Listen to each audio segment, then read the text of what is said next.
You have your kids, you went through the divorce. What snapped you back into reality? Thinking about like, what example do I want to be for my sons? Oh. You know, I'm posting on Instagram, being in the club at 2 in the morning, and they're like, "Dad, you're with a chick that's younger than me." You know, Yeah, it's pretty. okay. It's okay. Yeah, no, it's pretty eye-opening. It's like, what am I doing here? You know? So, sorry to be emotional. What do you bring to the table? If you don't have anything to bring to the table, more than likely all you have is time. I relate to Steve when he's saying, you know, he's a believer, but he's not extremely religious in that fact, or however you want to spin it. But I think that's the beauty of religion. I don't think there's anyone on this earth that can tell you what your relationship should be with God. Absolutely. Yes. I think you have to identify what your strengths are, what your weaknesses are, and build around that. Right. Yeah. And sometimes, like, your best friend might have the same strengths and everything that you are. It's probably not a good partnership, right? Yeah. You need to find what you're good at and then fill all the other pieces around that. What's up, everybody? Welcome back to the rawest corner of the culture, where fitness meets fashion, money meets mindset, and we all got something going on. Yes, sir. We're back again. They're back again. What episode is this? 10? 10, 11? No, 10. 10. Episode 10. That's a milestone. That is a milestone. Clap it up for that. Episode 10, man. yeah. Wow. And hey, look, we switched Yeah. the whole setting. So Also we'll see. on this side. Yes. We decided that it was time. It was time to fully now get integrated. Yeah. It feels like this is a little more natural. So we'll see how this show goes. But you know how it goes, man. Every Sunday, we're back. No Days Offline podcast. Nico, Terrell, Costa. Yes, sir. And today, we got a really special guest. Special guest, y'all. And, you know, I asked him, what does he want to be known for? You know, this man, he does so many things. You know, whether it's entrepreneur, whether it's being an athlete, but mostly he just wants to help people. So he's here today, joining us on the couch. Jeff, welcome to the show, man. Thanks for having me, Mr. guys. Jeff Sakamoto, man. honored What a to be pleasure. on the 10th episode. Yes. Welcome, bro. Yeah. Welcome. It's great how it worked out that way. You know, tell you the truth, we were trying to find somebody that fit this spot really well. Mm-hmm. And, you know, we're just, as Steve said before we started, we're just extremely grateful that the stars aligned and the schedule was open enough for you to join us today. Yeah, I'm honored. Yeah, appreciate We tried to be selfish in terms of, and we try to be selfish for our audience. We want to make sure that the people we showcase is a person that is able to actually pour into the audience. Absolutely. So once again, thank you for coming here. And I'm excited. You cut it a little bit short, but I mean, Jeff is a real estate developer. He's a private equity investor. Not only that, he's a crazy entrepreneur, but a little spice on that. He's also a Ford model. my So guy. all over the place. I want to know, Jeff, I want to take it all the way back. I see that you instill baseball heavily in your kids. Is that something that comes originally from you? Does the sport stems down? Because I know Japan is very, it's a very popular sport. Yeah. So where does that come from? Yeah, no, it's a good question. A great question. I've never been asked that, ironically, after all this, you know.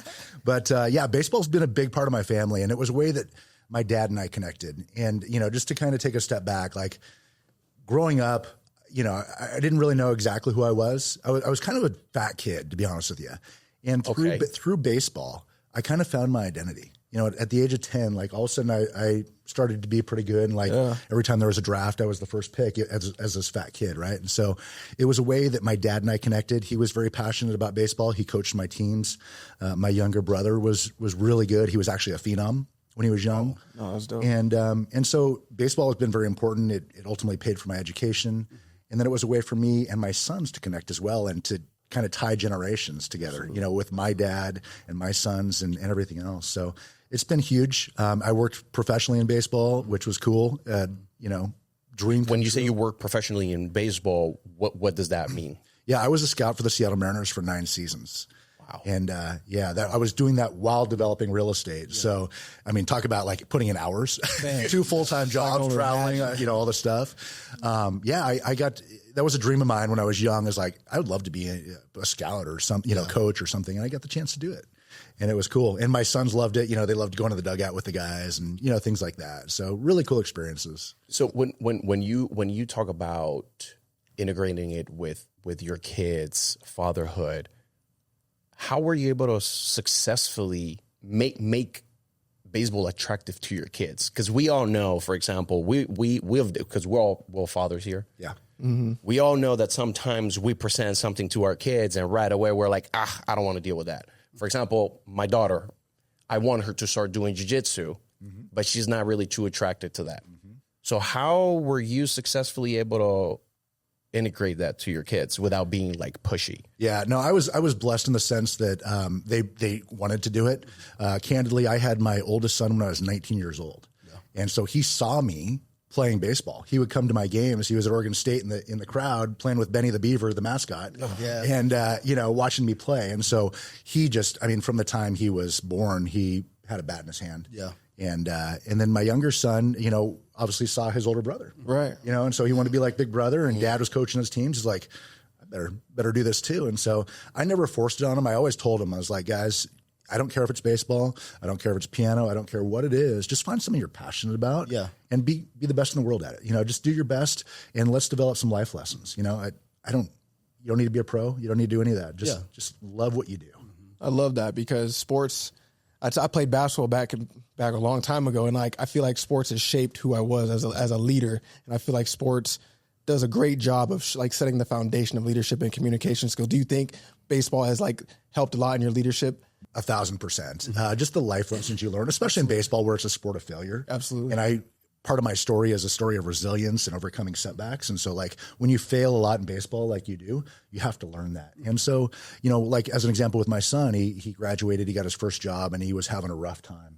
But he was able to draw upon the experiences when I was coaching him or when he paid for other coaches. It's like, I can get through this. I've overcome more difficult things. I can get through this. Absolutely. So, and I'm just able, as a leader, I'm able to point to those things, right? And say, hey, you did this, and I don't need to give the lesson. He's already learned it. Exactly. Yeah, exactly. I selfishly want to ask, you started on the plate. You started as a player. Obviously, as you said, you grew to become a scout, and that was something that you wanted to do already. Yeah. So kind of making that pivot, what was the mindset shift that you had to take to be able to go from the plate to now the stands or the mound or even the box? Yeah. That's another great question. One thing is I was a catcher, right? And as a catcher, you're kind of the coach on the field. You're kind of always observing what's going on. And I always knew that I wasn't the most talented guy. I had to outwork everybody. Yeah. And so I could identify talent at a young age, like the guys I played with and everything else. And so I could realize the guys that were going to make it and the guys that weren't based upon, the tools and the traits that they had. And so it was actually a pretty easy transition for me, and so the reason I actually got into scouting, I wasn't looking for it. I was developing real estate, happened to go watch a high school baseball game, and a scout was in the stands, and he remembered me from when I played. He's like, hey, I could use some help in Oregon. No, that's awesome. Yeah. So I started on a part-time basis, and the next thing I know, I'm full-time, and then I've got 6 states, and then I've got Western Canada, and pretty soon I'm traveling all over, going to Florida and all over, and I'm like, wait, what did I sign up for? Right. But I mean, and it's funny you bring this up because we constantly here on the show, we talk about the power of just showing up. Yeah. Because for example, how I got started as a content creator, Jeff, 7 years ago, I picked up a camera, I invested into a course, try to learn. I invested I even had to ask my dad to let me borrow some money. I remember I used to pray for $500 a month as a content creator. And I just kept showing up and I kept delivering. And then you saying hey, I started doing this and then it grew to that. And everything is just, once again, is just reaffirmation of some of the things that we address over here. The power of absolutely keep showing up. I think it's it's if you have a dream or if you have something that you want to do, like you said, half the battle is just starting. Yeah. Right? Just starting, just doing something. And we always want to jump 5 steps and we're like, well, how do I get from here to here? And the reality is momentum will take care of itself. You just take 1 step at a time and walk 1 foot in front of the other. And pretty soon you're you look back and you're like, how did I get here? Yeah. Absolutely. So. And I think it's interesting because even, the steps along the way, now let's go back to now you're a scout, right? I'd imagine the qualities that you picked up in trying to identify talent and get people to teams. Yeah. I'd imagine those come in handy even today in the world of entrepreneurship. Nico, I'm glad you said it because I one of the things that I've done and trademark in my career was developing real estate, right? And so in real estate, when you develop, you have to look at something that's not there and have a vision for it. And you have to see the potential of that. It's the same thing with scouting. You see a player and it's like, okay, what's their potential? And now as I'm helping men and women transform their lives, it's the same thing. It's identifying their potential and what they could be. And so I love it. I feel like this is part of what God's put inside of me, is that ability to identify potential and try to bring that out of others, you know? So I want to harp on that a little bit. You said you help men and women become their best selves. What are you doing? What are you doing to help? Like, what's the product, or what's the system that you're providing people to take that next step? Yeah. So we have a few companies now, and we can talk about the story. But about a year ago, we founded a company called Biodosed. And Biodosed is essentially a medical clinic, telemedicine clinic. We work in all 50 states. And really what we do is we help men and women optimize their hormones. We offer things like peptides, just want to make people look and feel good, you know? I'm when he came out with this, I got super excited. And I'm actually happy because this is becoming now a more open topic. I was just about to say that. Yeah, it's becoming very, very popular. I'm starting to hear about more, and people, just like you said, people. And we'll definitely get way more into that. But I don't want to skip pretty much a whole history, right? We still have a few things to talk about real estate. We have a few things to talk about baseball. I want to address something very important that you just said, is the fact of one of the most difficult things to do is getting started. Two things. You address the fact that before you even got started, you were a fat kid. So you already have the odds against you. For that person that is stuck in the getting started, what advice can you give them? I think it's setting the vision. This is what I always tell people, is like, if you knew you couldn't fail, like what would you want to do? You know, and it's like, start to overcome your limiting beliefs and that self-talk that's like, I can't do it.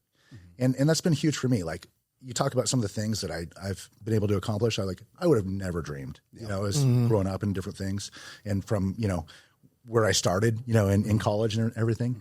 But it's I always had these dreams and these visions, and it's like, first thing to do is identify what that is, and then just start heading towards it. And you don't have to make major moves. It's done through consistency, and everything else. It's not done through major moves. And we always think that it is, but I think I always tell people, set the vision.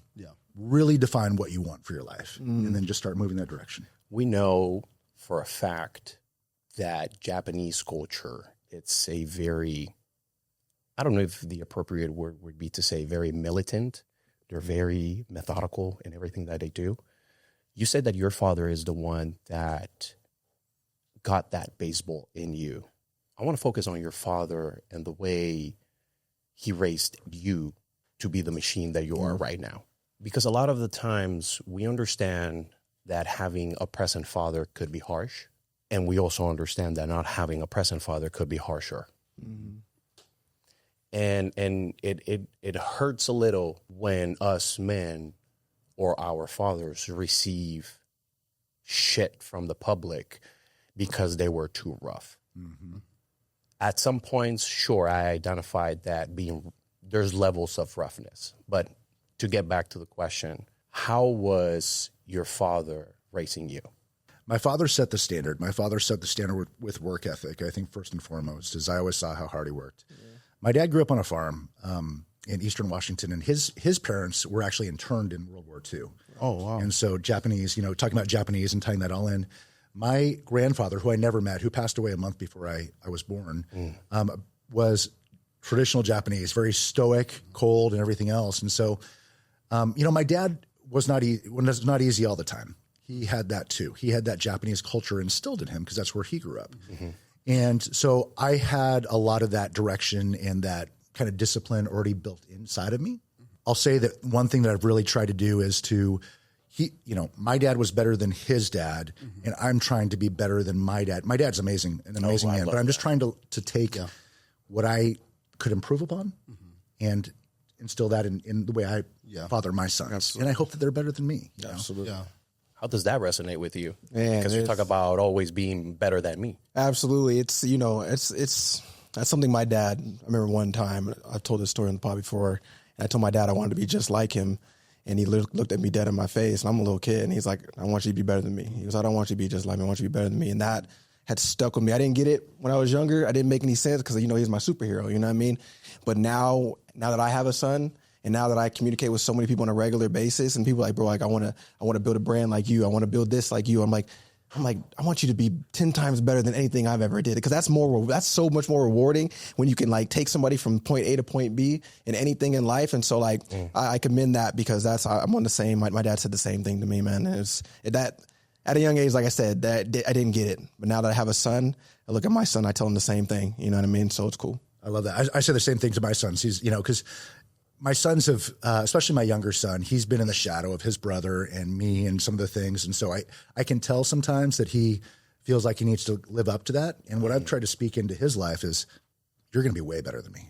Yeah. Way better. Absolutely. Yeah. It's about creating identity. Absolutely. Creating your own identity, not living in the shadow and 100%. having your own goals and dreams, correct? That's why it's so important to speak life into your children. I tell my son he's the greatest thing to walk the earth. I don't care what anybody says. I'm like, you are the greatest thing. I need you to believe it though. I can tell you this all you want. He's only 5. Yeah, bro. You know what I mean? He's only 5, but I'm like, he's been hearing it his whole life. And so I pride myself on that. So I respect that because I'm the same way with my children. I try, and anybody I talk to, I try to speak life into anybody I come in contact with because, God put us on here for a reason, bro. You know what I mean? To love and again, to just spread love and speak life into people, Ben.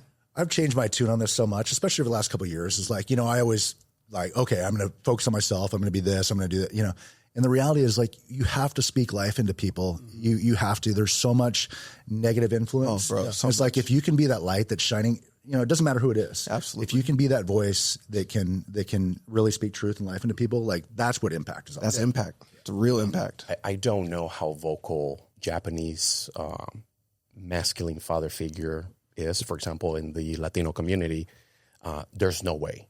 I'm actually very blessed because that's not the fact with my father. My father and I, we have very open, to an extent, emotional conversations. We say, I love you and that. We don't have deep conversations, but it's very common that no emotions are sharing between men. You talked about your dad being better than his dad and you being better than your dad and how much he was into baseball. Well, number one, did your father ever communicate how he felt seeing you play baseball at a high level and then also become a scalper? Did he ever share those sentiments with you? I always, it's funny, I tell my girl, because she had a similar upbringing, I never thought my dad was proud of me. He coached my teams and everything else, and I had success and all this stuff, but I never thought he was proud of me until he wrote me a letter on my graduation, high school graduation, about, how proud he was and how I've exceeded all of his expectations. And that, I was like, what? Right. Like, Yeah. And since then he's been amazing. Like he's my biggest fan, and everything that I've done, even the setbacks. Yeah. Oh yeah. Yeah. He's great. Awesome. He's my best friend. We talk almost daily. Incredible. We have a great relationship, but I didn't know. And that's one thing, again, speaking life, like I want my kids to know. Yeah. I don't want it to be a mystery. How'd that letter make you feel? Getting It was surprising. Yeah. It was a weight was lifted off my shoulders. That's good. Yeah, bro. Yeah, because I think when it comes to work ethic, there's certain things that promote that. I believe, as we spoke, confidence is one of those, and I think the having that chip on your shoulder, that need to prove something, is another, right? And I imagine that's how your dad had you feel. Yeah, I mean, again, as a fat kid, I always kind of had that chip on my shoulder. I was bullied, and so I kind of had that chip on my shoulder, and then I go to college and have a son, and people are like, you're not going to be successful if you keep this kid. You're it's a death sentence. And so I set out to prove them wrong. Yeah, count me out, right? Yeah, exactly. Channel that energy the proper way. Yeah. I love that. Yeah. It is a very low percentage of people that actually make it to the big leagues, get the big checks and everything. Yeah. The unfortunate reality is that for a lot of people, their live dreams get shattered. And they unfortunately fall down the wrong paths. You, however, you decided to focus on building and creating longevity, wealth. What encouraged that once you realized that baseball was not going to be your end ticket? Yeah. So it kind of came to an abrupt ending. I was playing, again, I was a prospect in college. I thought I was going to sign. I thought I was going to get drafted and sign. And we were playing at UCLA my senior year, and I got popped in the face with the ball. Game over. Last time I played. Last time I stepped on the field. My vision was blurred for months, all those things. It's just bad timing. Right. And so this was, a couple months before I'm set to graduate, and I'm thinking, okay, I'm going to sign. At least I have, this. And fortunately I had good grades, but all of a sudden I'm like, I'm looking for a job. Like my family's not going to feed themselves. I'm the provider here, even though, and so quickly had to pivot, went out and got a great job at the time. But, it was about paradigm shifts, and we can talk more about it. But the thing that really changed my life in the sense of business is shortly after I graduated, I started my first job, and I read the book Rich Dad, Poor Dad. Oh, it's a great. Robert Kiyosaki. The first book I read. Changed my paradigm, like about what's possible. It's like speaking life. Like that spoke life into me. Like this is possible. I don't have to work 9 to 5, be miserable, retire at 65. Like there's another option. And so Robert's actually, I would consider him a friend now. We've hosted some different events and different things together. He's in Arizona, right? He's in Arizona, yeah. And, a funny guy, but he was a mentor to me, and he didn't even know it. And then, it's funny, 20 years later, 25 years later, I meet him and we talk, and, I tell him, I was like, hey, you really changed my life, so. Yeah, I mean, at this point, I don't know how tired he probably is of hearing that, because, I mean, like, Rich Dad, it's just. That was the book my first mentor gave to me. Real estate. He gave it to me. He was real estate. He worked with my mom in real estate. And he handed me this book. He's like, I want you to read this. And I read it, and I was like, I started looking at my dad. I love you, Pops. I was like, hold on, bro. You know what I mean? I was like, it definitely changed my paradigm about everything I saw in entrepreneurship. I saw working for yourself. Yeah. I saw money differently. So I'm glad you said that. I think that's I think it shifted a lot of people's paradigms, honestly. 100%. Yeah. No, I mean, if you really think about it, man, I segue. Yeah. I lost my train of thought. I was loading my next question, and then I was gonna jump on this. Well, I want to ask, shifting from playing baseball, and like you said, you got injured, you're off the mound for a little bit. Now you're having to find a job. Now, what did that do for you mentally? Like, what place did that put you in? Where you come from the star athlete to now you've got to join the workforce and figure that out. Yeah.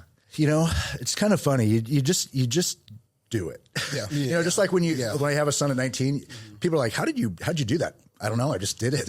Yeah. You don't have a choice. Like you can't look back. It's like, The Rock talks, I think he was speaking to the Lakers. He's like, when your back's against the wall, you start fighting your way out of it. Right. So same thing. It's like, I'm going to go get the best job I can. I'm going to work my butt off and see what happens. Right. It's like, you don't have a choice. You don't have to. Yeah. And that's what's funny is like the people that are successful just start moving. Right. Yeah, exactly. It's the overthinkers. And it's like, oh, well, what am I going to do now? That's when you get stuck. Right. And I see it so much, and so. Now we spoke about this last week. Traits like that, would you say people are born with that, or do you think that's something you develop over time? Yeah, we're talking about this last episode. Well, it's funny because I feel like I naturally had that ingrained in me. Mm-hmm. But then through some experiences, I kind of found myself in the other side where I'm struggling. Yeah. I'm overthinking things. I'm like analysis paralysis. Like, what do I do? And sitting and not making moves for years. And it's like, this isn't me. This isn't going to get anywhere. And so I constantly have to remind myself now. So I think it is something you can learn, but it's a mindset shift. Yeah. And it's something you have to practice every single day. Repetition. I remember what I was going to say. There was a period in my life where I started getting into the habit of gifting books. Mm-hmm. And the first book that I gifted was Robert's. Oh, nice. Yeah. That's what I was going to say. Okay, yeah. It's a great gift, bro. Yeah. I've done it many times too. I love it. Yeah. You once said legacy over luxury. In what moment did you realize that it was a lot about the long game? When you start to have success and you experience things, whether it's beautiful cars, homes, vacations, women, you realize like that's not it. Yeah, there's more. Yeah, and it's got to be deeper. And a lot of people get wrapped up in the surface thing as a way to kind of not dig deep into really what am I here for? What do I want? All those things. And so I found myself at that point, a few years back. It's like, yeah, I've got all these things, I've done all these things, but it's like, who am I? Like, I don't, there's more. I don't even really like who I'm becoming in this. Yeah. And I'm covering it up with all these things, looks, muscles, all that stuff. Right. So there's more. When Jeff discovers that there's more, and I mean, I could be wrong, but the first thing that came to mind, it was probably a very similar scenario to me. After the partying, after everybody left the house, after all of the drinks were done, you go to your bed alone. Yeah. Empty. Yeah. with no phone ringing anymore. Yeah. What was that moment for you? Did you experience something similar where it was like a profound moment where you just got hit? Or was it just a day-to-day, it just happened? Yeah. So 2017, I went through a divorce. And after my youngest son graduated from high school in 2018, I'm like, I don't need to be in Portland anymore. What am I doing here?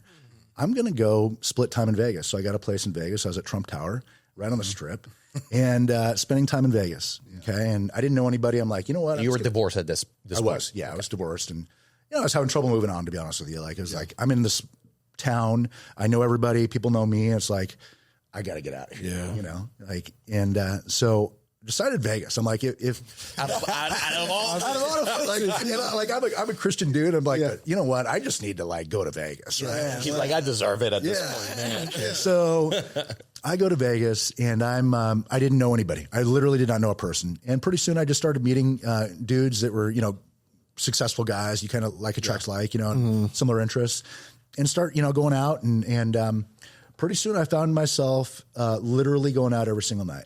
Yeah. Sheesh. And still working, like I wasn't a complete degenerate, and, not even drinking really, to be honest with you. Like I'd have a drink. I wasn't popping bottles every night or things like that, but, and I was taking women home every night, and I was like, this is what I always wanted to do.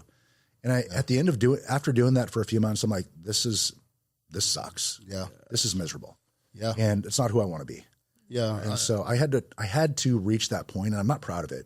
People are like, oh, that's so amazing, but it's not. No, it's not. Once you experience all of that and you go through this abyss, what like you have your kids, you went through the divorce, what snapped you back into reality? I think thinking about like, what example do I want to be for my sons? Yeah.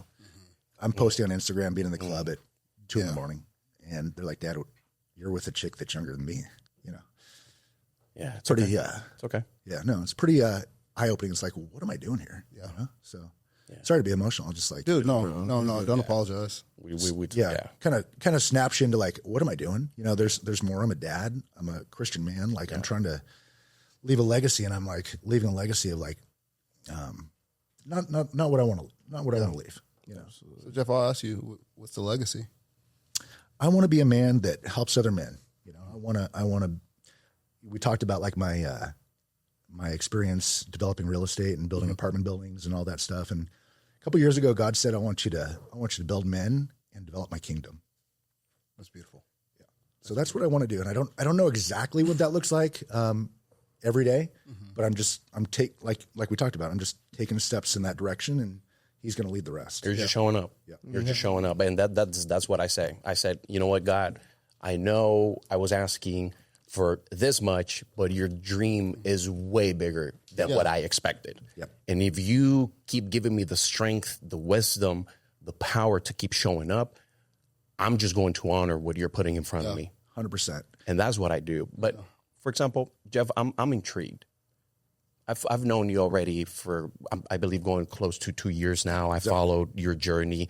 It's not that we're the best of buddies, but we've maintained a relationship. And I've seen how vocal, how open you are about your faith and how spiritual of a man you are. Before I start tapping into that whole perspective, I understand that you had your situations where you realized that you wanted to leave more. What was the process of Jeff getting to his faith? Yeah, so I actually grew up in a Christian household. So that's one thing that I'm blessed with is my parents, raised me with that. Go to church every Sunday. Actually, on my mom's side, there's some very prominent pastors that are, I don't know if household names, but really well-known pastors. And so I kind of had that growing up, and that was kind of a core, from a young age. But like anybody, you kind of fall away from it, right? And, and it's always been something that I've had as kind of my foundation. But, you kind of sometimes you get really lukewarm. And I think a lot of my adult life, I was pretty lukewarm. It was like when it was convenient for me and when it worked out for me, I drew upon my faith. Things got hard. But to answer your question, why did I become vocal on that is because I realized like people look up to me and they see this persona that I have, this persona that I have out there. And, you know, they see the success and they see, you know, nice things and The highlight reel. muscles. Yeah. Highlight reel. Perfect. Yeah. But underneath, like, dude, I'm dealing with stuff just like you, you know, and I want to be real about that. Yeah. I love that. I love that. I love Man. that. One of the things we always say is it's very unfortunate how the audience focuses on the end product. Yeah. And they don't know the reality is no matter how successful you are, at the end of the day, we're all each fight on our own battles. Yeah. And there's, I mean, don't get me wrong. Like there's so many things that can help people. It's, you know, fitness and accomplishing goals and everything else. But at the end of the day, you got to have a foundation. Right? Yes. So what is your foundation? What do you draw on? And so faith, that's why I'm vocal about it is because like, no matter, you know, yeah, fitness is important to me. Success is important to me. Being a great dad is important to me. But at the end of the day, it really comes down to faith. That allows me to be all of these other things. Right. No, I want to ask because you said to a lot of your adult life, you were lukewarm in your faith. And I think so many people experience that, right? Yep. Would you say in the times that you started to dive back into your faith, not only did you find peace, but you found more success? Funny how it works, huh? It's, you know, it's when you surrender, when you give up control and trying to do things your way, it's like, finally.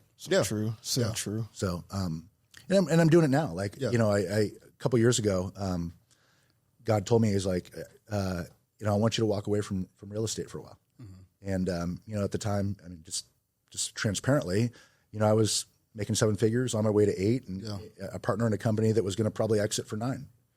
And I walked away from it all because he said, I want you to do something else. Yeah. That takes a lot. Yeah, It's a leap of faith. How tough was that decision? It was tough in the sense that it didn't make sense, right? It was not hard at all. Yeah. And the minute I did it, and my partners were Christian guys, are like, hey, you should go home and pray about this. Yeah. And I'm like, no, done. I already have. Like, I already know what I'm being told. So what are you asking God when you're in those situations? Why? Yeah. What do you have for me? Yeah. You know, where are we going to go from here? Yeah. He's like, I got you. You know, I got you. Gotta trust it. Yeah, exactly. And it's been amazing. Like since then, you know, we've launched companies. Like I'm pursuing my passion, help so many people, and I know the future he has for me. Yeah. And I don't know what it is, but I know it's good. You know, the beautiful thing I see in that is like we talked about you as a scout, and like sometimes, like you said, in real estate, you have to buy the land with a vision of what's going to happen. Yep. But the scary thing about faith is sometimes you've got to understand the vision isn't yours, and you might not know what that vision is, but you still have to make steps towards that until it's transparent. Exactly. Yeah, and that's it. And that's what faith is all about. It's not yet tangible. That's literally what faith is. It's like seeing what's unseen. You know, and having faith in that. You know, so people say they have faith, and it's like, do you really understand what faith is? Right. One of the things that you touched that it literally slapped me in the face, and is the reality. And I became very aware of it. And I took action on it. I was finding, you said, lukewarm, and only when it's convenient. Yeah. And I was only finding myself, and while now I believe I live in gratitude, and I'm constantly very vocal about it now, prior, I would only reach out whenever I was in need. Right. Never to show gratitude, never to set a promise. It was always, man, I need your help. Yep. I need your help. Yep. Man, I need. And then it was like, wait, hold on. Things aren't really like clicking. Yeah. So I had to take a step back and realize what I was doing. And I could tell you 100%, things definitely changed for the positive. And God's so good. Like he allows that to happen, right? He knows like sometimes you just need to kind of draw back to him, and you need to be broken in order to seek him again, but he's there, you know, and that's what's great about it is he's not offended. Yeah. He's still going to be there. Yeah. And I think the great thing is like the signs are always there, whether you want to listen to him or not. Yep. But he'll put the roadblocks in the way, and no doubt. You may think you get around them your way, but I promise you it'll be right back in your way. Oh, that's real, because like literally, my whole thing was literally for the past couple months, literally I was like, God, I'm listening. God, I'm listening. Whatever you say, whatever you tell me to do, I wouldn't hesitate. Before, I was in that mindset of like, I don't know, God. I think if I do it this way, you know what I mean, it's going to work out. And then sure enough, it didn't work out like I thought it would. And then once I finally told myself, like, all right, God, I'm listening to whatever you say. whatever you put in my head that you want me to do, I'm just going to do. And I started doing it. And I saw my growth. It was like shattered what I was doing. And it happened in just a month's time. So ever since then, I've just been locked in. I'm like, that's my thing with him. I tell him all the time, like, God, I'm listening. God, I'm listening. Whatever you want me to do, I just want to be as obedient as possible. And I'm just going to follow your word. And it's been a blessing ever since, bro. So that's awesome. I admire what you just said because I'm on the same path right now. I got away with it when I'm younger. My kid, he knows more worship songs than he does any other song. He sings worship. He don't know rap music, none of that. He sings worship music all day, every day. And it's like, I remember being a child, my parents took me to church, and like, I'm not even gonna lie, I'm gonna be transparent. I think we all did.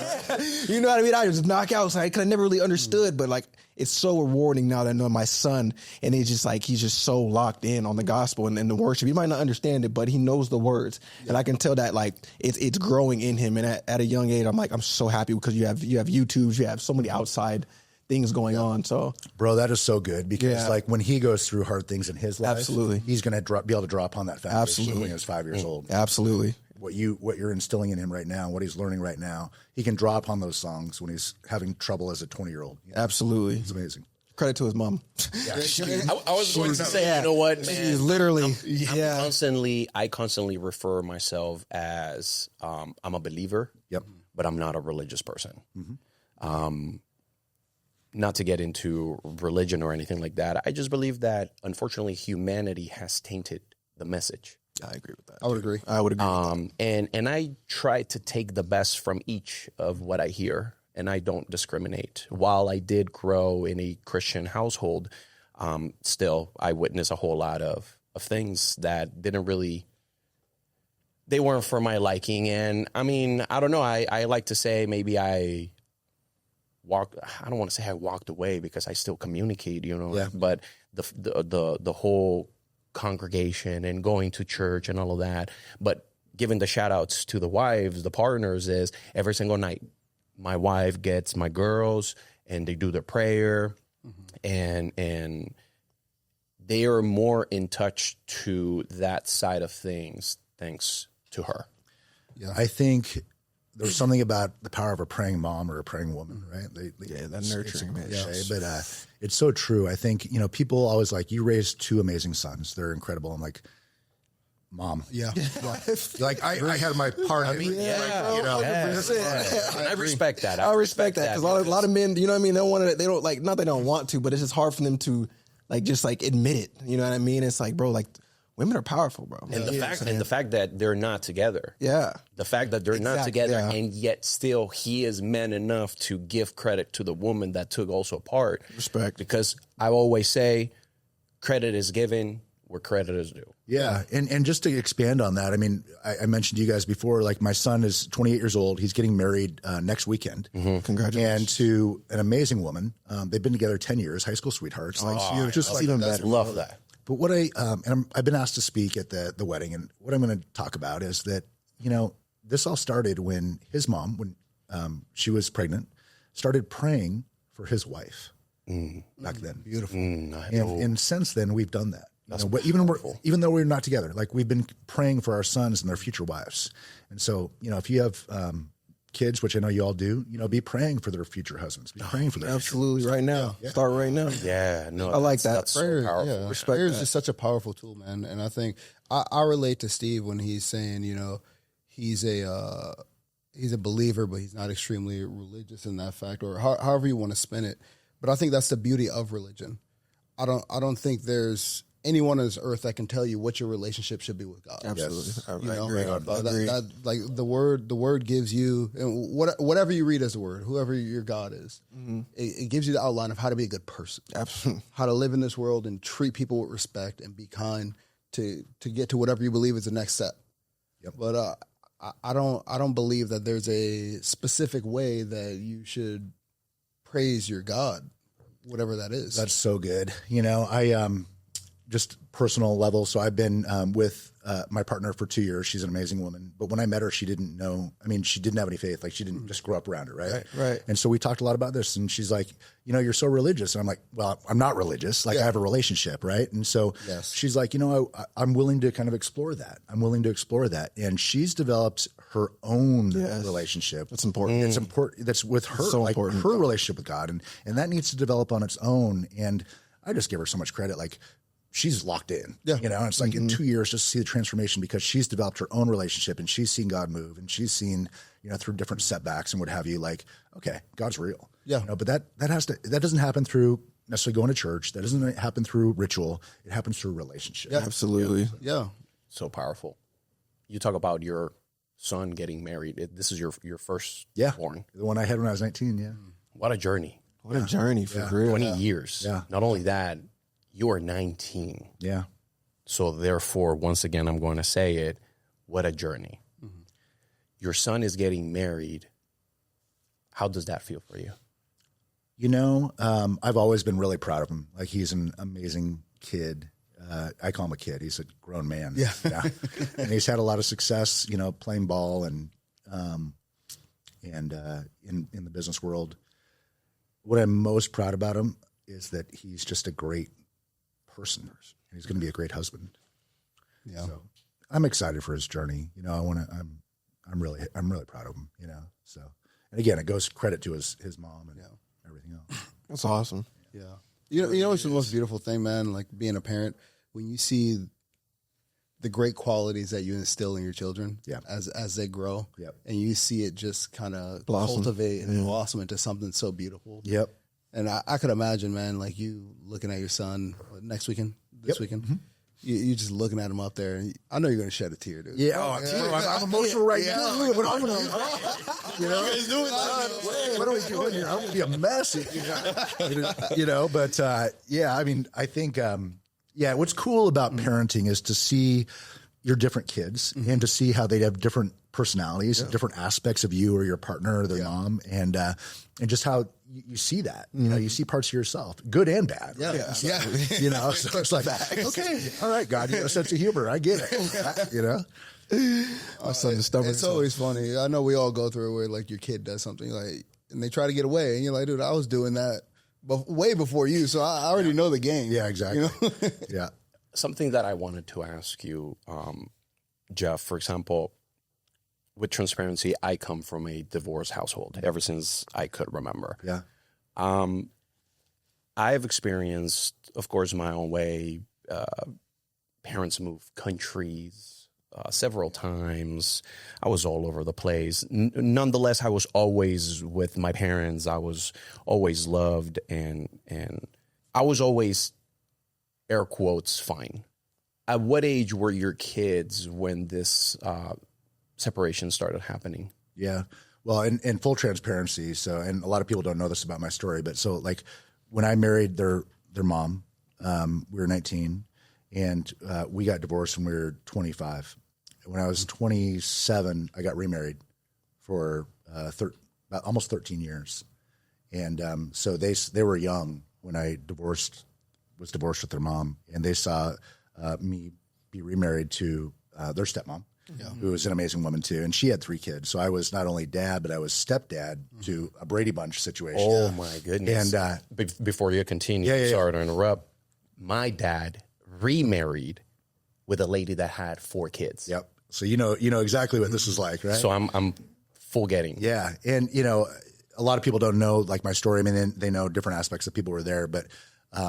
And it's not something I put out. It's not part of my highlight reel, right? Yeah, it sucks, like I don't like being divorced twice and everything else, but like all I can do is learn from it and try to be a better partner today and everything else. So to answer your question though, like they saw obviously me and their mom split up, and that was hard on them. They were young, and then they saw a new family and everything that was good and everything with that, and having step siblings and things like that.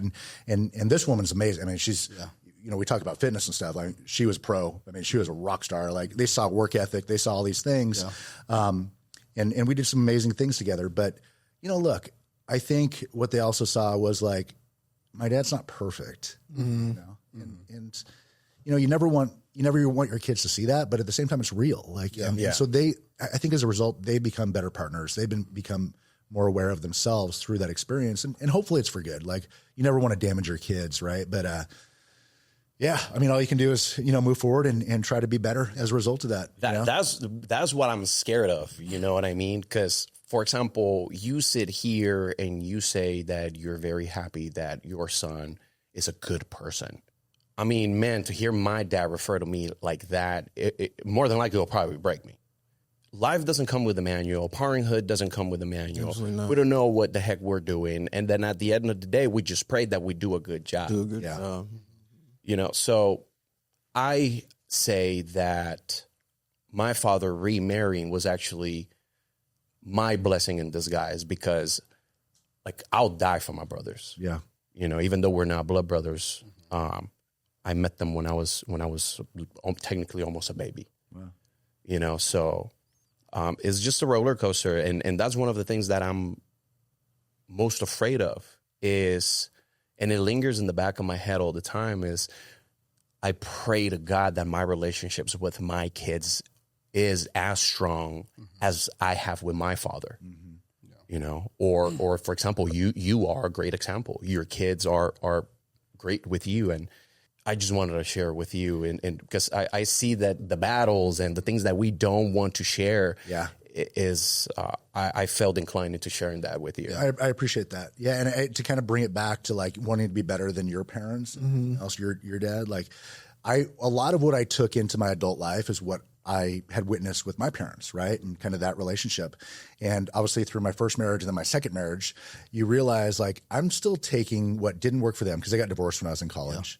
And they're great people. Like they're amazing people. It didn't work out. And there were some dynamics in the thing that I learned that I brought into my relationships that don't work. And, and so I've really tried to be reflective on that and to learn from that.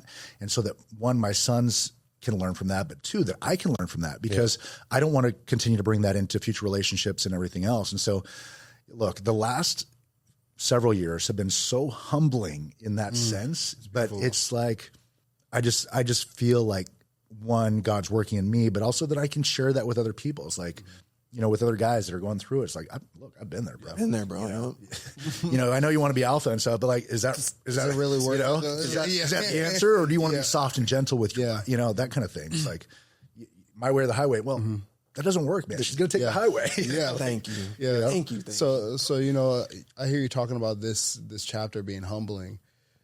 Typically, what I find in life is, when life starts to become those humbling moments, it's time to turn the page. Yeah. The next chapter is coming, right? So what do you think that looks like moving forward for you? Yeah, I think it's a total surrender. I think it's a total surrender. And like, it started, again, a couple of years ago with the decision to leave a career that was very lucrative, that was part of my identity. Yeah. And to release that and to surrender that and to, surrender my relationships, surrender my friends. Yeah. I've changed my social circle. It's hard, and it's not sexy in the moment, right? It's small micro decisions every single day. And then you look back and you're like, oh, wow, I don't even hang with the same people. Yeah. I mean, one friend talked to me. We were talking about the other day. He's going through some issues, and he's like, bro, the Jeff today wouldn't, what did he say? He said he wouldn't even shake the hand of the Jeff 2 years ago. Oof, that's powerful. Make sure y'all take note of that. Y'all hear that? Yeah. That's called growth. It's been a lot of work, right? Yeah, a lot of work and a lot of growth. And it's like, you don't realize that daily, but over time, other people who are watching can see that change and transformation over time. And look, I've got a lot more way to go. And to answer your question, it's just about surrender. Yeah. Like taking away control. I'm a control freak. I have no control over anything. Yeah. So why? Yeah, absolutely. Absolutely. I can relate to kind of the experience of changing without realizing. So as we spoke before, we got on air. Like, I went to Norway for 6 months. Now, before I went to Norway, life was humbling, and there was a lot of trials, and I was kind of figuring out my footing and who I wanted to be, where I wanted to be, kind of deal. I went to Norway for 6 months and kind of worked on myself a lot. Found myself in the gym a ton over there. Yeah, but if you haven't been to Norway, it's tough to find the things that we have here. But either way, I got back home and, reacquainted with friends and stuff like that and just talking to them. And it seemed like everyone else was also going through humbling times. Yeah. And then people started turning to me like, hey, what did you do? I'm like, why are you asking me? Like, dude, like you're way different since you came back. Yeah. Like your mindset's different. You're more at peace. And really it's just taking the time to focus and surrender on those things that aren't benefiting your life. Yeah. You went into your desert, right? You went into your desert, and that happened to be Norway, you know, and came back changed. Exactly. You know, and no, I think we all have to kind of go through that at times. You know, Jesus went into the desert for 40 days, and you have to go through it. I spent 2 months in Bali this year. Same thing. I was like, that was my desert, you know, but I would love to go to Norway. By the way, I'm half Norwegian. My mom's full Norwegian. Yeah, believe it or not. I love it there. I would love to do Beautiful that. women. Yeah. Oh yeah, They do. Dude, if you, I definitely recommend it. I'd say, like I told you, I went for work. Prior to that, I was never a person that would say I would spend a dime of my own money to go to Norway because I hate the cold. Yeah. Now, when I tell you that is one of the most beautiful countries I've ever been to, it is truly one of the most beautiful countries I've ever been to. Yeah. It's on the bucket list for sure. I hate the cold, but that's for sure. It's on the bucket. I mean, I'm from Costa Rica, man. I grew up in Costa Rica. I'm a tropical dude, and I mean, even here in Arizona, when it's winter, I'm just like fucking hating it. So, but no, it's one of those places. Like I'm all about the Nordic mythical culture. Oh man, I love all of that stuff. So it's a place that for sure gotta hit. I wanted to ask you, you mentioned your second wife, how she was into bodybuilding. And is that where Jeff finds his stepping stone into the whole fitness world, longevity, competition? Is she the one that sparks that into you? You know, it's so interesting. So after playing sports and then you kind of get involved with family and everything else, and you're like, I don't have a competitive outlet and I can only go jogging so much, right, and stuff. And so in my mid-20s, I actually started fighting. This was when UFC was really taking off. I was up in Portland. I was training at Team Quest, which is where all the big dudes were, right? Yeah. So I'm training and sparring with those guys, and I honestly thought, and the guys were telling me, like, look, you got a future in this. You have a future in fighting, you know, and so I was actually doing that, and then I actually had a major accident where I ended up in the hospital, almost died, knee strike to the chest, didn't even hurt, but like caused massive internal bleeding, you know, and that was kind of the end of my fighting career after a few years. And the doctor said, "Don't ever do this again. Your chest is wired shut." Yeah, and so people see the scar on my chest, are like, "What is that?" It's like, yeah, it was a fighting accident, you know. Yeah.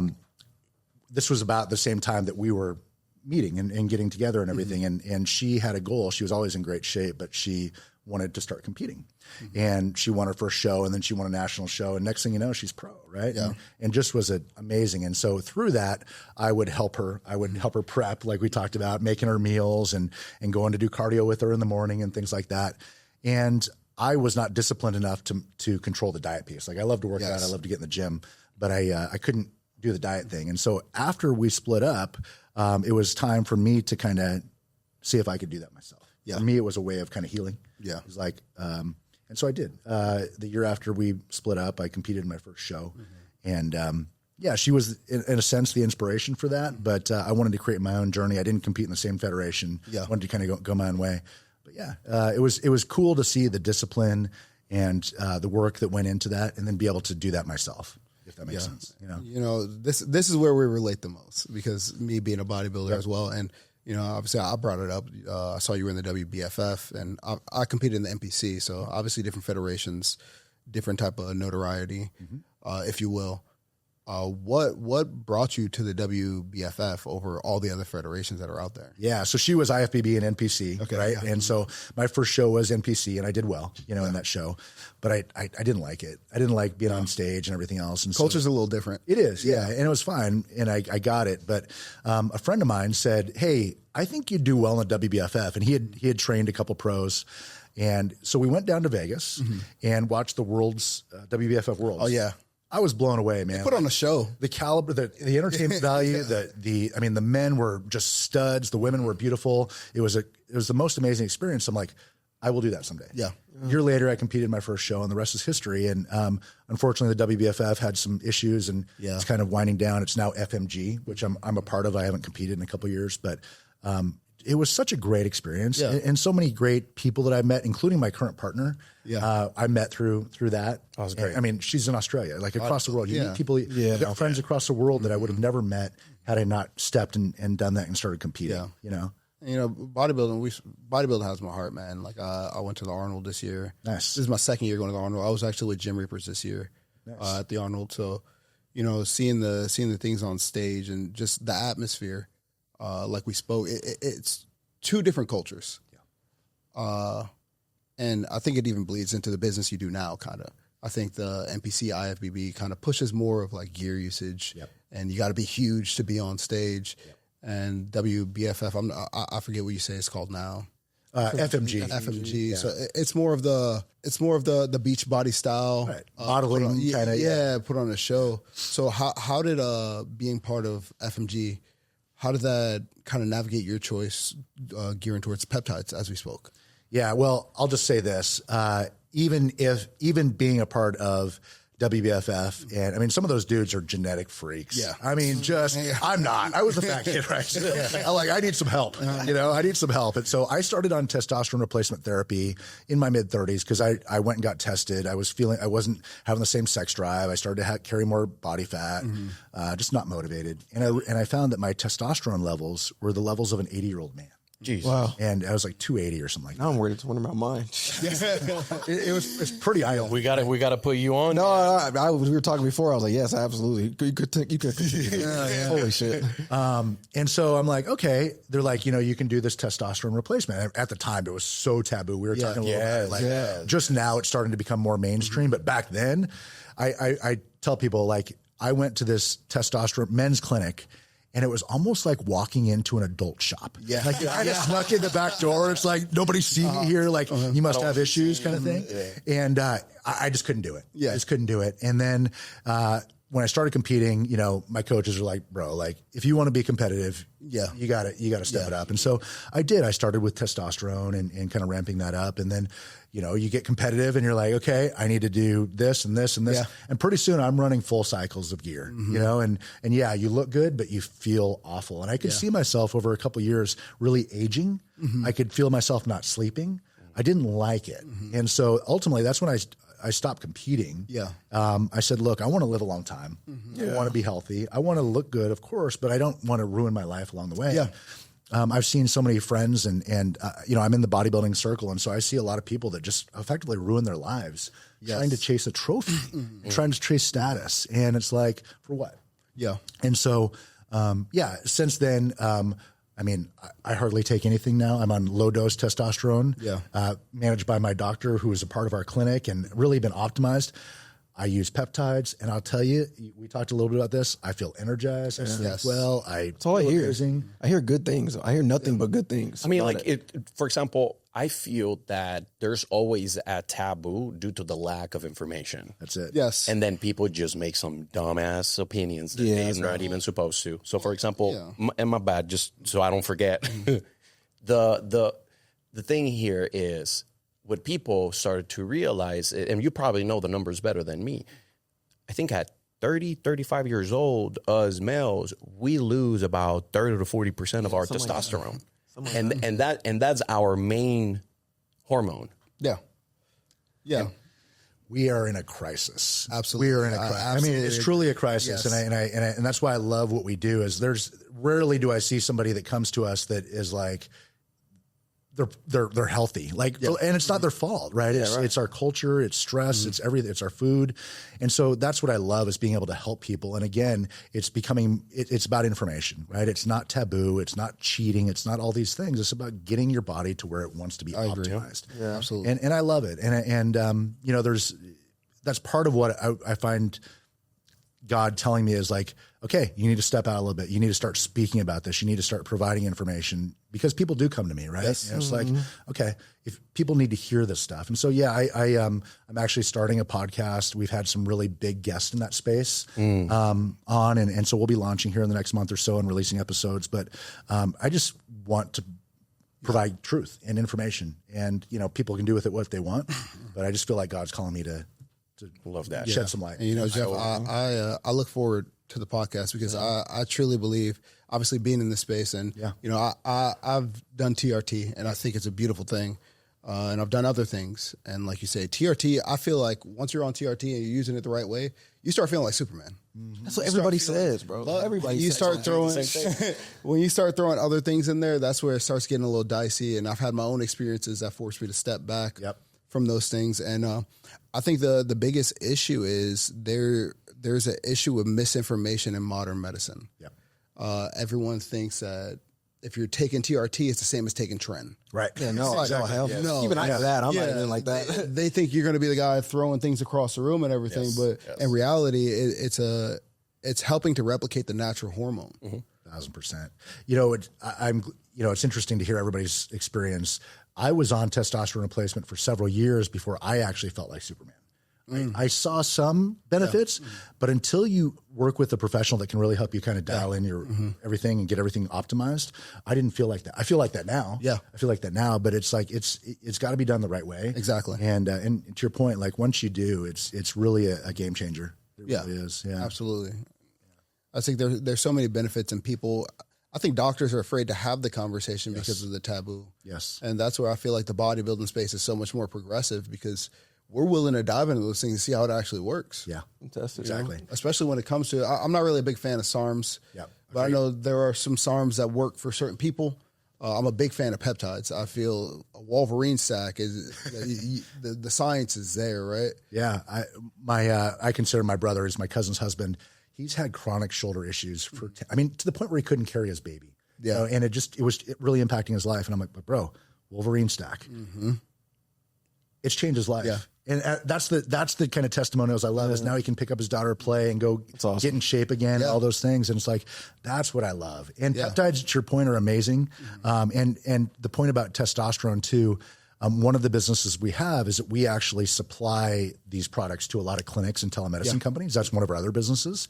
And I will tell you that there is a wave of companies starting that want to provide those services. Yeah, we get hit up daily by new groups starting and wanting to do that. So it's coming, but the information has to be done right. You know? And you're doing magic, man, because a lot of these, especially these high school kids, they're going online and buying this stuff that just is not what you think it is. No.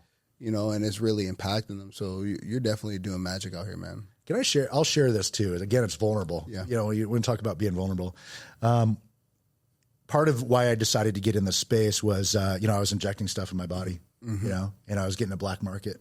I was going to the peptide online, the research stuff, and also black market buying testosterone and things like that.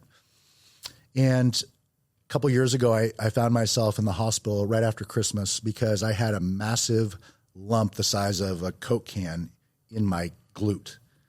And my partner's like, we got to get you checked out because I started turning pale. Oh, damn. Yeah. And so I'm like, I'm good. It's going to go away. I'll just ice it, that kind of. No. Long story short, I end up in the hospital. They removed it. They said if I had waited any longer, I would have turned septic, And once that happens, it's game over. Game over. Yeah. And so that's, again, it's people not knowing what they're doing. It's people injecting things in their bodies or taking things that they don't. SARMs, perfect example. They don't really know what's going on. So there's a right way to do this, and that's what we want to be a part of. And it's dangerous if it's a double-edged sword. It can be the most amazing thing, or it can be really dangerous. Yeah, right. And that's why I promote going to a clinic or a physician and getting it, because I learned really quickly there's such thing as primobolan that isn't real, bro. Most of it isn't. Yeah, exactly. Because you can't get those ingredients unless you are a licensed physician or scientist. So I thank you for speaking towards that, because there's a kid right now that'll probably watch this and really take into account, hey, I might not be getting the right stuff. Yeah, and it's so common. I mean, especially, and not even just in bodybuilding. I mean, most of the guys in the gym today, honestly, are taking something, right? Well, I've heard kids of taking Plan B to completely crash their test so they could go to the doctor and get prescribed so they could start looking bulky at a young age. That's crazy. Can you imagine? It's sad. It's sad. It's sad. But it's insane. It's insane, man. I haven't heard that one. I didn't either, man. Yeah. That's wild. Yeah. I can't even fathom that. What I wanted to ask you, Jeff, at this point, right, you're a successful entrepreneur. We know that entrepreneurship, trust me, we've said it before, if you have a secure job and you're happy with it, you're winning. Because entrepreneurship would know that it's not for the... You need to have some grit. At this stages, what are some red flags that you would be able to identify on a potential partner going into some sort of partnership, business partnership? Bro, it's so timely. I think trust and communication is everything. It's no different than finding your life partner, right? Yeah. So somebody that you're essentially making a child, which is a business, with somebody else, you have to trust them implicitly. You have to know that you're on the same page and you have the same goals and the same visions and that you communicate through issues. I have been a part of partnerships where that trust is broken and it is very difficult to repair. Can you give examples of breaking that trust? Yeah, I mean, I think a recent situation is, we had a company that was growing amazing, was doing very well, but I started to hear that he was doing some things that I wasn't aware of, and we always had we're a very open relationship. Like, hey, tell me, like, good, bad, ugly. Let's figure it out. Let's figure it out. And then it became more and more, and then lies to cover lies. And I'm like, listen, I just want to tell you, like, once this is broken, it ain't coming back. So let's just put it all on the table. Let's fix it. And then can't happen again. Okay. Did it again. Yeah, Game over. Game sit over. after that. And you know what? It cost me a lot of money to buy him out, but I don't want that. Do you believe that those actions started happening once the volume of money started coming in that maybe shifted his mentality? Money does funny things to people, and that's their thing too. And it's hard. Yeah. I think that's probably a piece of it. It's so important that you're communicating. It's just so important that you're aligned. And it sounds cliche, and there's no magic here. But I just think that communicating through issues and here's what I think. I think oftentimes when there's conflict, whether it's a relationship, whether it's business, whatever, we come from our side of the table, and we're butting heads, and we want to get it our way. And the reality is, like, what I found is if we both get on the same side of the table and we treat the problem as the issue, not each other as the issue, that's when we can solve problems. But if both people aren't able to get on the same side of the table, it's going to be bad. Yeah. Right. And so I think if you can incorporate that in your business and really try to get on the same side of the table and treat issues or problems, setbacks as the issue and not each other, that can really help. Yeah. So they say smart men learn from their mistakes. Wise men learn from someone else's mistakes. Lesson learned. What does Jeff Sakamoto does now so this doesn't happen again? Well, I've brought in some new partners that I trust with my life, and I know. I think that's important. And also to really screen. Again, having a partnership is like having a marriage or a relationship. And so, and many times you need to date a while before you jump into partnership, right? Yeah. Let's have a consulting relationship. Let's have a outsourcing type situation, before we jump into full partnership. Yeah. Once that happens, it is in a sense a covenant, and so it's like, you gotta date a while, and people want to rush it and they get excited and everything else. But sometimes you gotta see after, the honeymoon period first, where everybody's doing the right thing, to see what people are really all about. Yeah. So with that, because our audience people want to start businesses, become entrepreneurs, would you recommend working with friends, or would you recommend hiring out? That's a good question. Or partnering with other people outside of your circle that have the same mentality, same grit. Yeah. As far as the friendship, I wish I had the answer to that. I honestly it's a tough one. I honestly don't. Difficult. Like, I tend to not want to do business with friends, and I, we've had some experiences like in 2008 where I had a fund and we lost money, things like that, and it cost me friendships. Yeah, and it sucks. So there's that. I mean, I think it really comes down to getting to know people before you like who they really are, huh? Yeah. And I think the thing about it is, like, I think you have to do this. I think you have to identify what your strengths are, what your weaknesses are, and build around that. Right. Yeah. And sometimes, like, your best friend might have the same strengths and everything that you are. It's probably not a good partnership, right? Yeah. You need to find what you're good at and then fill all the other pieces around that with things Each person needs to supplement a section of that partnership. Exactly. Eventually. I want to ask for the people out there that are struggling with that, right? You say find your strengths. Yep. I think a lot of times people have an issue where they want something to be their strength, but it may not be. Yeah. So how does Jeff sit back and find his own strengths? Well, I am my worst critic. Yeah. And so I'm constantly reflecting. But I did an exercise, a couple years ago where I asked some people that I trust around me to identify that. Yeah. And it was part of a coaching situation that I did. It's like, okay, what do you consider you're not going to hurt my feelings. Yeah. What do you think I'm good at? What do you think I suck at? When you see me, what do you see? And in a sense, it was eye-opening in some ways, but I mean, it was a lot better than I expected because I'm my own worst critic. Right. Nice. Come on, give it to me. And they're like, no, yeah. But I think it's just really being reflective. I try to one practice I do is I try to journal this stuff all the time and take inventory of what are my strengths, what are my weaknesses, what do I need to work on, those things. Journaling has been a game changer for me. Yes. Awesome. Yes. Do you? I'm a big fan of video journals. Oh, interesting. Yeah, I've never tried that.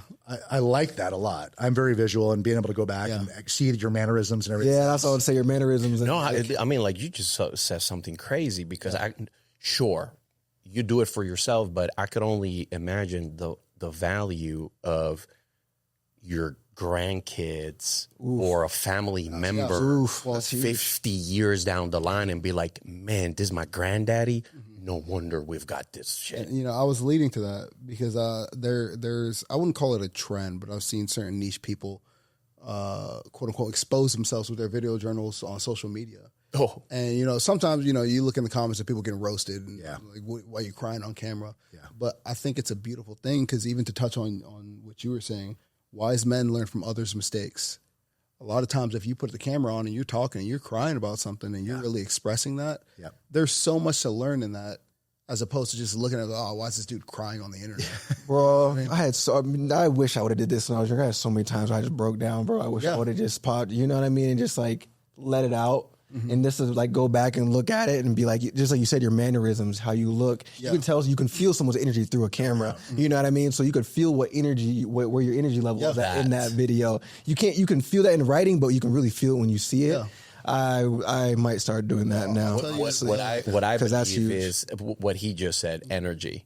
You could tell right away the authenticity of someone's video when it's being recorded. Because with full transparency, I fucking hate to see those videos of the girls and then it's like the camera's already rolling and she was already crying versus I'm delivering a message and while I'm delivering this message, like I'm feeling it and then it's coming out, then I respect it. Yes. Steve, in those situations, sometimes that's how they start. So I'll tell you, the person that put me onto those, she was a female. And, I was going through a time of struggle. And she mentioned it to me. And she was kind enough to show me one of her videos. Now, she was going through a rough time with her kids and stuff like that. And she was bawling on this thing, talking about everything going on. And it was something where when the video started, she picked up and she was already crying. But what she told me was like, I knew that was the best moment to start recording, to be able to tell myself what I'm going through now. So when I need it in the future, I can return to this and remember exactly how that felt. I think that's right. And that's what I find the most valuable about journaling is I can go back and look at my journals from 5 years ago and I can see what I was thinking. But when you can actually see your mannerisms, your energy, all those things. The person that's reading it may not get the same energy vibe, but through video, I love that. Yeah, I love that idea as well. And to your point too, it's a legacy, right? And your grandkids or, down the road can see, okay, grandpa was dealing with this too. Like he overcame it. Yeah. Right. Yeah. I think it's where the social media space is kind of leaning towards now, which I do like is more authentic. People are more documenting their journey. It's like it's becoming less of a highlight reel. It's becoming more of like raw. Yeah, raw. I'm just gonna show you, dude. This shit sucks. Okay, this was great. This is my win. This was horrible. And I feel like social media is leaning towards that space, which I do like. But also, there's the other hand, where you see both sides. But I feel like it's leaning more towards that, which I can appreciate. Yeah, and I love the videos of the Ferraris in Monaco. But at the same time, I wish social media dove a little bit more into the real that life is because the comparisons that go on, right? They make it look easy. Yeah. And I hate that. With all reality, though, guys, I always say, for example, social media is what you make of it. Absolutely. I agree. For example, my feed, I'm not going to lie. It'll probably be 10% memes. It'll probably be 40% educational. It's all with purpose. Yeah. And I treat that as a source of, yes, sure, it's my distraction. Not only is a source of my business as well, which I struggle sometimes. I find myself lost in the sauce between my work and between like actually doom scrolling. I'm like, okay, hold on. Yeah. But what you're constantly feeding yourself, that matters a ton. Absolutely. That matters a ton. Absolutely. Totally. After so many years doing content creation, being behind the camera, my forte has always been, luckily, fortunately, with purpose, I've been able to get behind the screens of rocking with high-level entrepreneurs just like yourself. While you were telling us about your discovery and having the right people around you and people to tell you what are your strengths and whatnot, you've mentioned coaching. Mm-hmm. A lot of people say coaching is a scam. Mm-hmm. A lot of people say that coaching is not necessary. Mm-hmm. I've applied it to myself, and I can say that coaching has just changed my business, my life, and everything that we've done. Yeah. What do you have to say to the people that believe coaching is a scam? That I've been scammed a lot. I've spent, the only reason I know this because I actually calculate, I've spent over $500,000 in coaching in the last 8 years. Part of that is like being a part of the Tony Robbins Platinum, which is $125K a year. Right? Yeah. And various masterminds, obviously coaching for fitness and different things. But the hard part is that there are people that scam out there, right? Mm-hmm. There are, and they don't deliver on what they say they're going to deliver. And that's what I hate, because I've gathered so much out of coaching, and it's changed my mindset, my paradigm. Mm-hmm. It's changed who I am. And yet there are people that I know that have been taken advantage of. But mm-hmm. I figure this is like, one, I need to pray about it, make sure it's the right fit for me. But I want to invest in myself, and I want to be better. I want to see the people that I want to be like, or have things that I want to do, have the experience, and learn from them. Mm-hmm. And you have to pay. You have to pay to play. I mean, unfortunately, successful people don't have time to just mentor you for free. And frankly, until you have some skin in the game and put some dollars on the table, you're not going to change. Yeah, you have to have that reason, like, okay, I'm invested in this. Mm-hmm. And so, I mean, I coach guys now, and some of our friends, I'm like, listen, I'll coach you, but and I don't want your money, but you need to pay. And the reason why is because you got to be invested. And if you don't, it's not going to change. We're just going to spin our wheels. I mean, we have a high level entrepreneur here, guys, high level entrepreneur here, reassuring what we always say. Mm-hmm. What do you bring to the table? If you don't have anything to bring to the table, more than likely all you have is time. Yeah. And that's where people have struggles. I've shared here in the podcast multiple times, Jeff, that I gave free work for a year and a half. Yeah. To build my portfolio, to get known. But then here you have people that don't even want to invest, again, $50 on something, on a course or it's a given. And in any profession, there's scammers. Yeah. There's doctors that are scammers. There's plumbers that are scammers, mechanics that are scammers. Humans. Yeah. As a professional, at least in the entrepreneurial world, the way I see coaching is the continuation of our education on whatever field it is. So what do doctors do? They got to continue education, go to universities, keeps learning new techniques and whatnot. You as an adult, the ones that are trying to pursue entrepreneurship, this is how you continue to grow. Mm-hmm. So that fear that you have of getting scammed, that fear you have that, oh man, this is not going to work out. I mean, do your due diligence. You've just heard it. You will get scammed. Yeah. But you cannot allow that to cripple you and your journey. Yeah. And here's what I would say too. Even if you got scammed, okay, let's say you got scammed.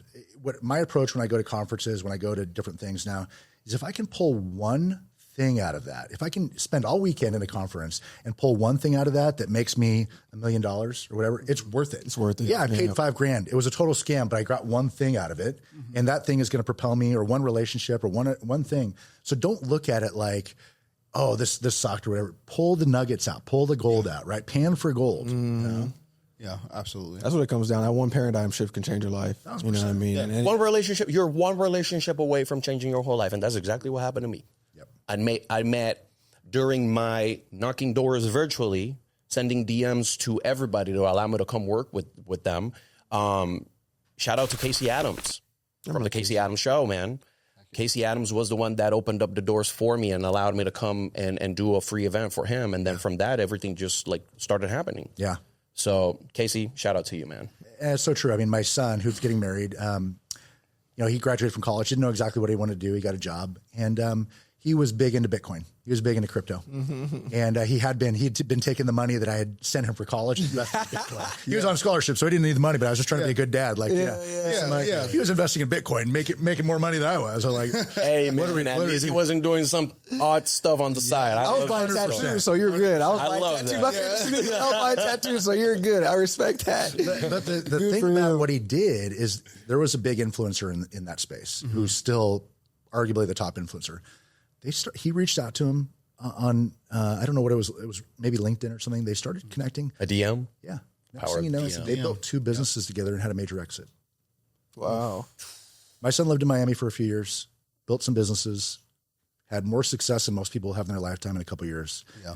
And all from being willing to put himself out there, make connections, not being afraid of no's, all those things, but also adding value. Adding value, not being a taker, but adding value. Kudos to him. And that's what I find is a lot of times people want to take. Yeah. And it's like givers, be a giver, give value, I find that's so important. It's just something that is not said enough that needs to be said. It's funny. I had the same conversation off the podcast with somebody yesterday. So it's like when this happens, typically like there's a message in it for me, right? So I'm looking for that now. But it's like, man, whenever you're asking for something, you don't just ask, right? It's like you never want someone to feel like you're getting one over. It's even if I got to come to your place of business and sweep the floors. Yeah. If that's the cost of entry, you always pay that. Yeah. You always pay that. Totally agree, man. Like I've bought people that I want to learn from, and this was before social media and all this stuff. But like I said, hey, I want to take you to lunch, right? And it's might be $100, might be $200, but like the ticket for that hour of knowledge and just that experience, then all the time it leads to deals or whatever. Yeah, bro, like you got to be willing to give and invest and everything else. People just want to take and all that stuff. Yeah. Like, give me all your knowledge and Yeah, 100%. 100%. And we always talk about the power of building and maintaining relationships. Yes. Relationships, baby. And, being the person that doesn't make the other party feel like all you want is what they have. Exactly. So true. I see it all the time. Yeah. What do you think is one of those qualities when you're beginning a relationship with someone that is like, okay, this person is good to keep around? Yeah, I think one thing that I see is people take ownership, and it was a thing we used to call in scouting called feel.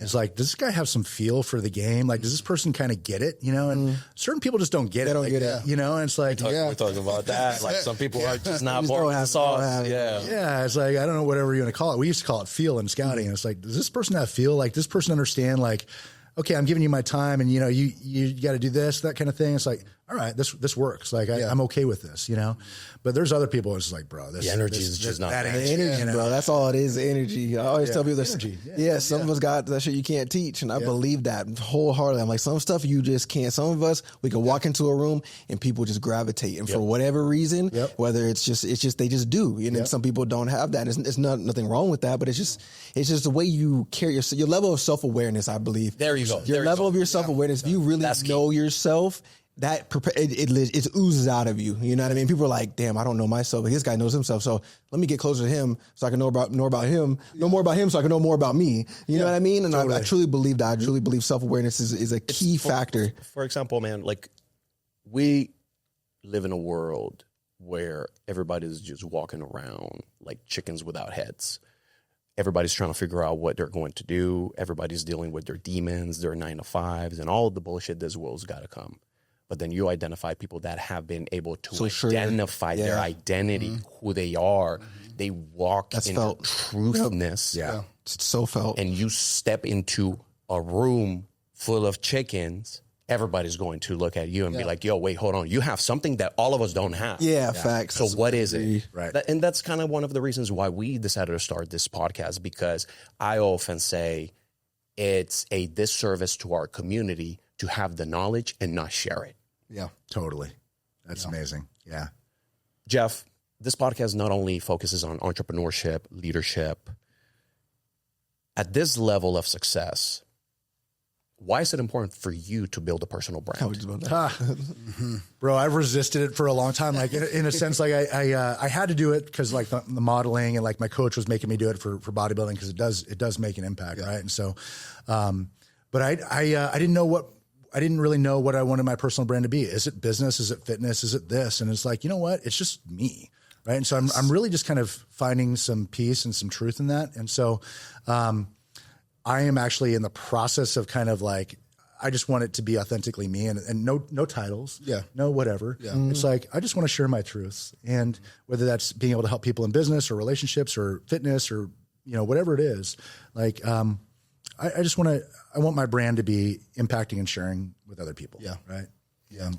Okay. So not only an investor, an entrepreneur, a model, now in the medical field with Biodosed, what do people identify you the most? Good question. I think it's different with everybody. And that's what's the beauty of it, is that you can connect with so many different people. Some people see me as a dad. Mm-hmm. They want to ask me about parenting. Some people want to talk about business. You know, some people want to ask about peptides. Yeah. You know, some people want to know how to attract this hot chick. You know, it's like, it's all over the board, but that's the beauty of it. And that's to answer your question about personal brand. Personal brand is everything, man. Yes. Personal brand. And it took me I resisted it for so long, but it's everything. It's who you are to the outside world. Mm-hmm. And you need to put yourself out there, and it's okay to do that. And I resisted it for a long time, but, people need to see who you are, or you're not having an impact. Since you resisted it for so long, what sort of impact has your personal brand had in your businesses? Well, let's put it this way.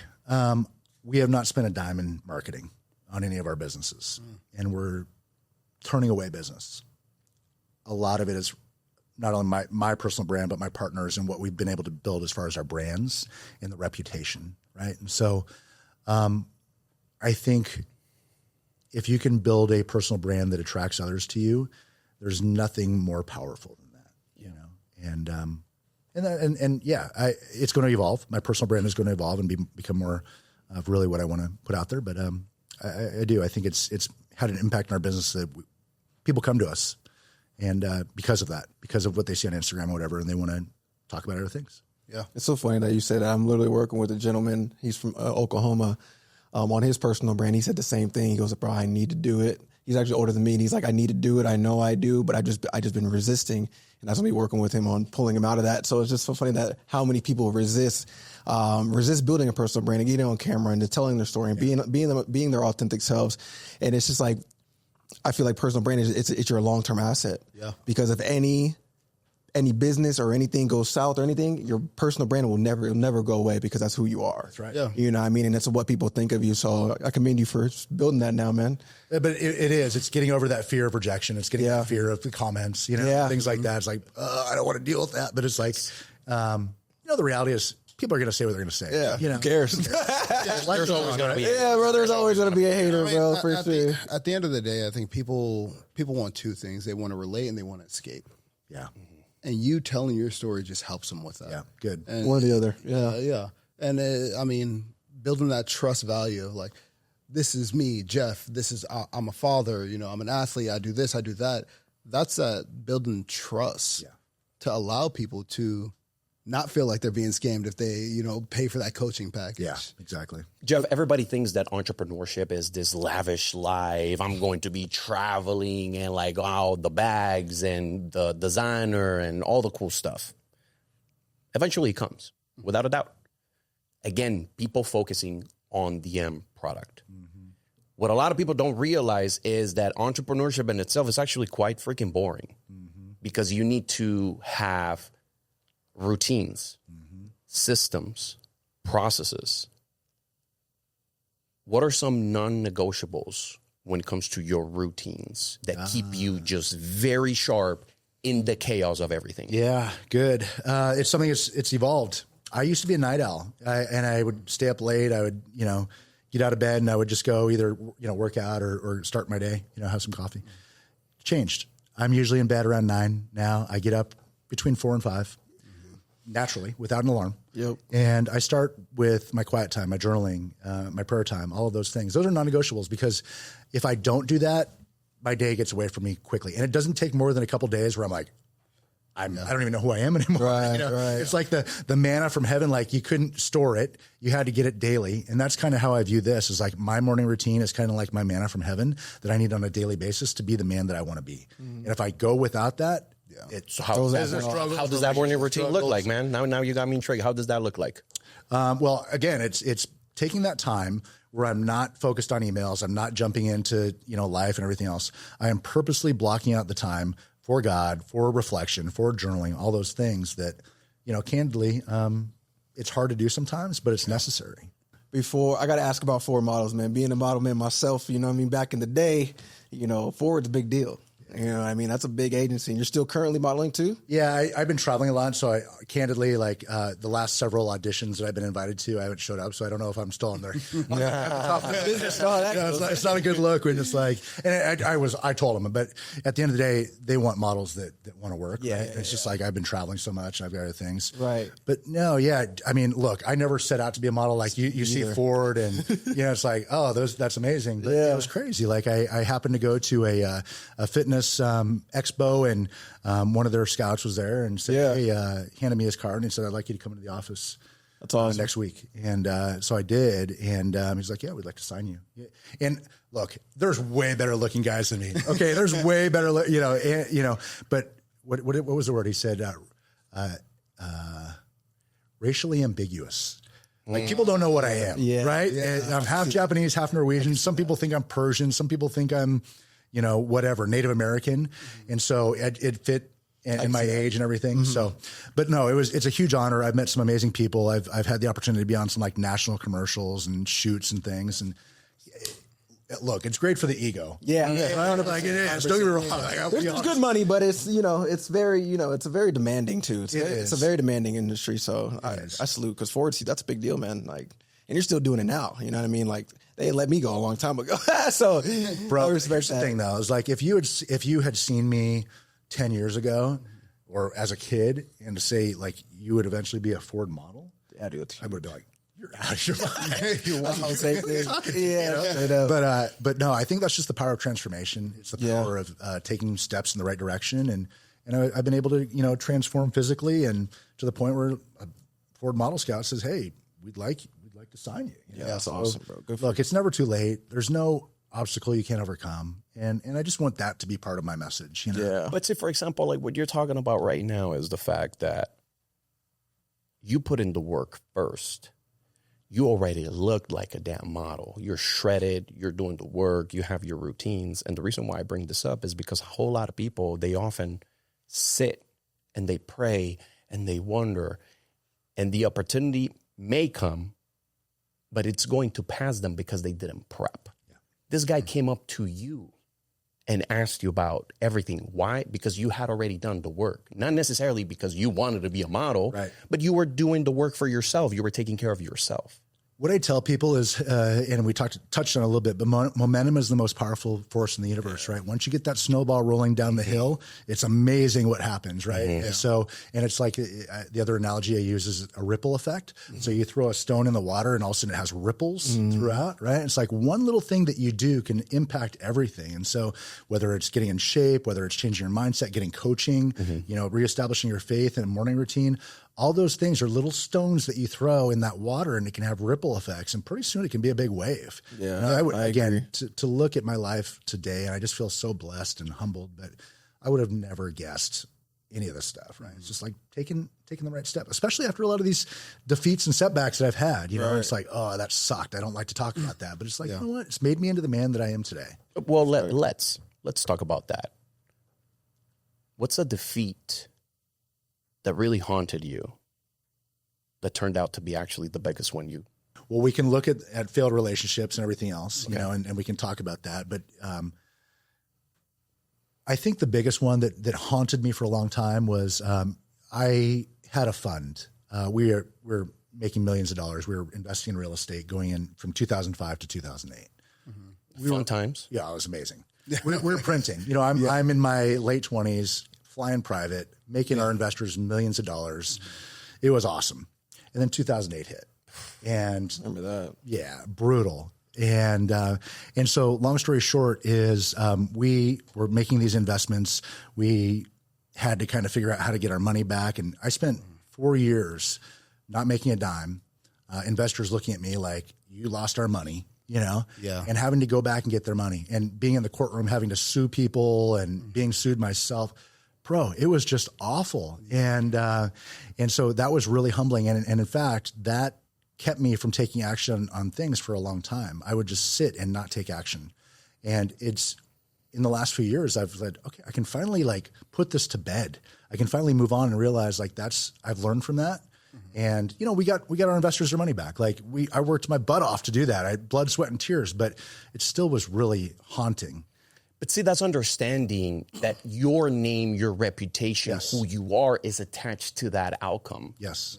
I'm just very surprised the kind of individual that is just like, oh, well, it happened. See, I don't get that. I can't do that, right? I wish I could in a sense, you know? Like the integrity. No, I can't even. Yeah, you know, I feel like sitting with you now and like hearing your story, the level of resilience, it's easy to see where it comes from now. Whether it's your childhood and growing up, and you know the parenting style that was brought into your household, whether it be baseball, whether it be your entrepreneurial mindset, like I feel like I can see where that resilience comes from now. Yeah, thank you. And I think that's something that I do want to be remembered on, is just overcoming, and I can speak that life into other people that are going through challenges. Like, hey, look, it gets better. Yeah, you know? It gets better. You just got to fight through it. Yeah, well, those are the coaches you want in life. That's right. Exactly. Exactly. Yeah. Jeff, I hate to cut it, but it has been an amazing time. Pleasure. Absolutely. Before we let you go, I want to ask you to please just drop a few words of wisdom for that person that is just stuck in getting started. Yeah. In that person that it's having those silent battles that no one knows about. What word of advice can you give someone in that stage? I'll tell you what I did. Write out what you want. Set a vision. Create a vision board. Picture that in your mind. Feel those feelings of what you would feel like if you had that. And not, it's not just a 15-minute exercise. This can be a period of days or months where you're developing that. Once you set that, then you just start moving that direction. And you don't have to know the end. But again, it's just taking one small step that you think is moving in that direction. And it's like every decision you make is like, am I getting closer to that goal or further away? Closer or further away? And you just keep heading the right direction. And pretty soon, again, it's that pebble in the ocean that has ripple effects. And pretty soon you're like, I just give you a perfect example. 4 years ago, I on my vision board, I had this image, and I didn't know what it was at the time, but I took a picture of my partner in Dubai. It was the exact picture. I love that. Exact. Oh, it's beautiful. That's crazy. That's down to a T. You know, it's like, For those that are interested in the testosterone, for those that are interested in finding more of who you are, where can we find more of your testosterone clinic, wellness clinic, and yourself? Yeah, I'm mostly approachable on Instagram. It's jeff.sakamoto. And then we have it's at Biodosed. Biodosed is the name of our company. But most people reach out to me directly through my Instagram, and I get them in touch with our team, and it works really well, man. Yeah. And thanks for thinking of that, Jeff. Yeah. Thank you for being here. Yeah, thank you for your time, brother. Appreciate it. Yeah, Jeff. You know, I don't follow any of those yet, so I'm right after this. I'm gonna make sure I shoot the follows out. But you know, again, Jeff, thank you. You know, we've come to an end, but I can speak for the entire team in saying we appreciate you being here, being vulnerable, making time for us. Yes, absolutely. Busy schedule. But you know, for you guys at home, you know, every time we tell you this, we want you right here with us. So ensure you join us on this couch, and you can do that by subscribing, drop a comment, tell us what you loved about this interview, tell us what you didn't like, you know, and throw that notification bell on. You know, I want to thank the team coming out today and being behind the scenes. We really appreciate Absolutely. that. Shout out to them. Thank you, fellas. And you know, shout out to everybody being here in this moment, man. Until next time, peace. Peace.